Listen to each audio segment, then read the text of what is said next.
আজকে টুনি টিঙ্কুকে সিঙ্গারা বানিয়ে খাওয়াবে, তাই টুনি সকাল সকাল ঘরের উঠোনে সিঙ্গারা ভাজতে লাগে। আর এদিকে টুনির ছোট্ট ছানা টিঙ্কু ঘরের উঠোনে ফুটবল নিয়ে খেলাধুলো করছিল। কিরে টিঙ্কু, আমি তোর জন্য কত কষ্ট করে সিঙ্গারা ভাজছি আর তুই মজা করে ফুটবল খেলছিস। যা, আমার জল শেষ হয়ে গেছে, তুই তাড়াতাড়ি করে পুকুর থেকে আমাকে একটু জল এনে দে। আরে মা, তুমি কি যে জ্বালাতন করো না, আমাকে একটু শান্তিতে খেলতেও দাও না। ঠিক আছে, যাচ্ছি, দাঁড়াও। এই বলে ছোট্ট টিঙ্কু ডানা ঝাপটাতে ঝাপটাতে কলসিটাকে নিয়ে জল আনতে চলে যায়। আর ওই পুকুরের জলে একটা ভয়ানক ডাইনি গলা ডুবিয়ে এদিক ওদিক ঘোরাঘুরি করে। এই পুকুরটা আমার। এই পুকুরের জলে যে এক ফোঁটাও হাত দেবে তাকে আমি জ্যান্ততে চিবিয়ে খাবো। এই বলে ডাইনি কান পেতে কি যেন শুনতে লাগে। মনে হচ্ছে এই দিকে কেউ আসছে, আমি তাড়াতাড়ি করে আমার জলের ভিতরে লুকিয়ে পড়ি। এই বলে ওই ভয়ানক ডাইনি তাড়াতাড়ি করে জলের ভিতরে লুকিয়ে পড়ে। আর ঠিক তখনই টুনির ছানা টিঙ্কু ওই পুকুরে জল নিতে আসে। টিঙ্কু মায়ের কথা শুনে পুকুরে জল নিতে এসছে, কিন্তু টিঙ্কুর আজ ফুটবল খেলা আর হলো না। তাই টিঙ্কু বলে, আমি যখনই একটু খেল করি তখনই মা শুধু বলে এটা কর ওটা কর। আমি যদি মানুষের ছেলে হতাম না তাহলে খুবই ভালো হতো। ভগবান আগের জন্মে যেন আমাকে মানুষ বানিও।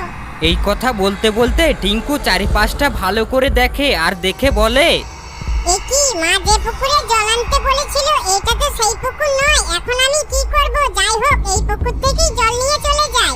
এই বলে টিঙ্কু তাড়াতাড়ি করে কলসিতে জল ভরতে লাগে। টিঙ্কু যখন কলসিতে জল ভরা হয়ে যায়, টিঙ্কু পালাতেই যাবে, ঠিক তখনই দেখে জলের ভিতর থেকে কি যেন নড়াচড়া করছে। ঠিক তখনই ওই জলের ভিতর থেকে ওই ভয়ানক ডাইনিটা বের হয়ে আসে। ডাইনিকে দেখে টিঙ্কু ভয়ে থরথর করে কাঁপতে লাগে। কি রে ছোট্ট পাখি, তোর এত বড় সাহস, তুই আমার পুকুরে জল নিতে এসেছিস? এবার দেখ, তুই এবার মরবি, আমার পেটের ভেতরে যাবি।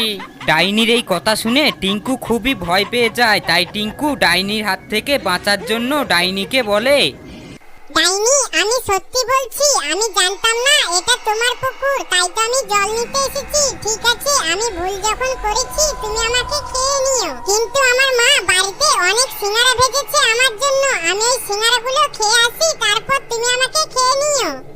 টিঙ্কুর এই চালাকি ওই ভয়ানক ডাইনি সব বুঝে ফেলে। তাই ডাইনি টিঙ্কুকে বলে, কি রে ছোট্ট পাখি, তুই কি আমাকে বোকা পেয়েছিস? তুই সিঙ্গারা খাবার নাম করে তুই বাড়ি পালাবি আর আমি এখানেই বসে থাকবো। টিঙ্কু বুঝতে পারে ডাইনির হাত থেকে আজকার রেহাই নেই। আচ্ছা ঠিক আছে ডাইনি, তাহলে তুমিও আমার সাথে চলো, আমি বাড়িতে সিঙ্গারা খাবো, তারপর তুমি আমাকে খেয়ে নিও। এই কথা বলে টিঙ্কু জল ভর্তি কলসিটাকে নিয়ে বাড়ির দিকে যেতে থাকে। ডাইনিও টিঙ্কুর পিছনে পিছনে টিঙ্কুর বাড়িতে চলে আসে। আর বাড়ি এসে টিঙ্কু ডাইনিকে বুদ্ধি করে বলে, ডাইনি, তুমি এখানেই দাঁড়াও, মনে হচ্ছে মা বোধহয় ঘুমিয়ে পড়েছে, তাই আমি তাড়াতাড়ি করে গিয়ে মাকে ডেকে নিয়ে আসি। আচ্ছা ঠিক আছে, যা, কিন্তু তুই তাড়াতাড়ি আসিস আর সাথে করে তোর মাকেও নিয়ে আসিস। আজকে তোদের দুজনকে আমি মজা করে খাবো। ডাইনির এই কথা শুনে টিঙ্কু তাড়াতাড়ি করে ঘরের ভিতরে আসে। আর কান্নাকাটি করতে করতে টিঙ্কু তার মাকে সব কথা জানায়। আর টুনি টিঙ্কুর এই সব কথা শুনে টুনি বলে, এ কি সর্বনাশ করেছিস টিঙ্কু, ওই ডাইনি যে এবার আমাদের দুজনকেই খেয়ে ফেলবে। কিন্তু টিঙ্কু, তুই একদম ভয় পাস না, আমার কাছে একটা বুদ্ধি আছে।